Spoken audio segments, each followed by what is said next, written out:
Are you feeling overwhelmed? Like you're always chasing something that never quite satisfies? You wake up tired, scroll through your phone, and wonder, God, what am I missing? What if the answer isn't in what's next, but in what's already here? Gratitude isn't about pretending life is perfect. It's about opening your eyes to the blessings already surrounding you. And when you do, peace begins to find you again. This is the good news of gratitude. And if you stay till the end, I'll pray with you that your heart will rediscover the peace it's been searching for. Before we start, comment one thing you're grateful for today. Firstly, let's look at the story of the 10 lepers, gratitude that heals. Luke 17:11-19. They were 10 men, broken, rejected, and living outside the city. Leprosy didn't just take their health, it took their dignity. Then one day, Jesus passed by. He didn't touch them. He didn't perform a show. He simply said, "Go, show yourselves to the priests." And as they went, they were healed. But only one came back. One man out of 10 returned to say thank you. He didn't wait for everything in his life to be perfect. Instead, he chose to offer his thanks to God right then and there, in the midst of his newfound restoration. The warmth of his appreciation resonated deeply, showcasing a profound acknowledgement of the blessings he had received at that moment.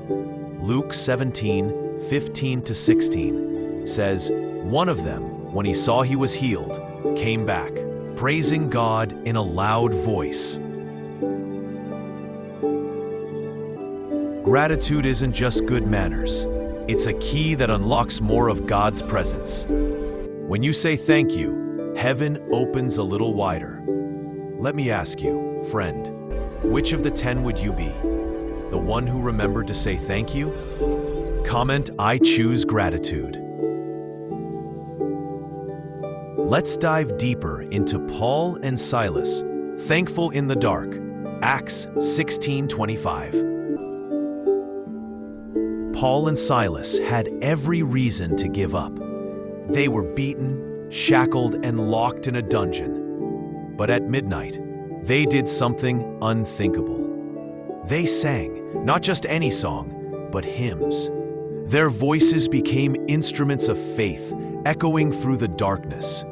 And as they praised, the ground began to shake. The prison doors flew open, chains fell off.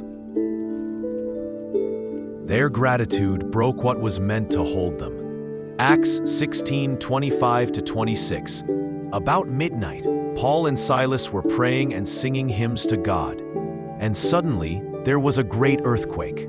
Gratitude in darkness is faith in motion. When you thank God before the miracle, you're telling your soul, "My praise isn't dependent on my comfort. It's anchored in His goodness." Let me ask you, have you ever praised God through pain?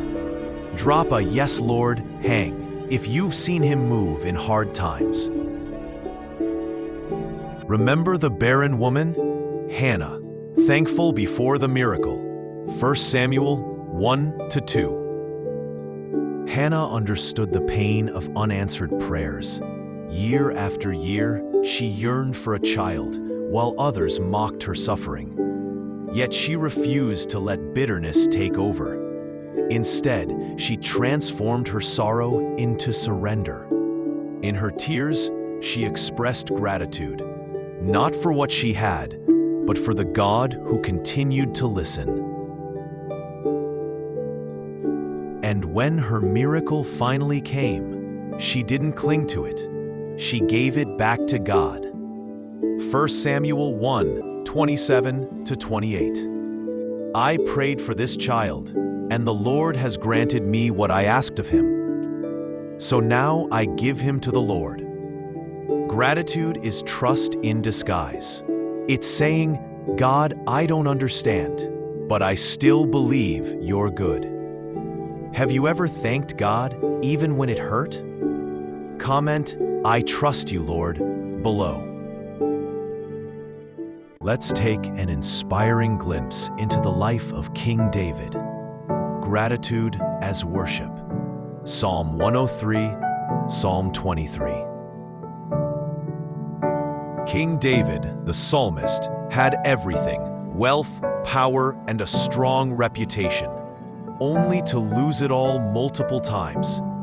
He fought giants like Goliath, led his troops through fierce battles, and penned songs that expressed his deepest feelings.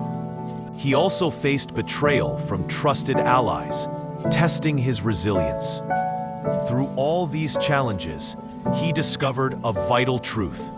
By training his heart and soul to remember each lesson, joy and heartache, he transformed his struggles into a source of strength, enabling him to rise again from defeat. Bless the Lord, O my soul, and forget not all his benefits.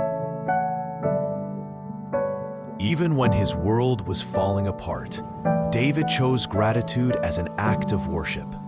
Psalm 103:2. Praise the Lord, my soul, and forget not all his benefits. Psalm 23:1. The Lord is my shepherd, I lack nothing. Gratitude keeps your heart soft in a hard world. It reminds you, you may not have everything you want, but you already have everything you need in God. What's one thing you'll stop taking for granted today? Let's fill the comments with thankfulness.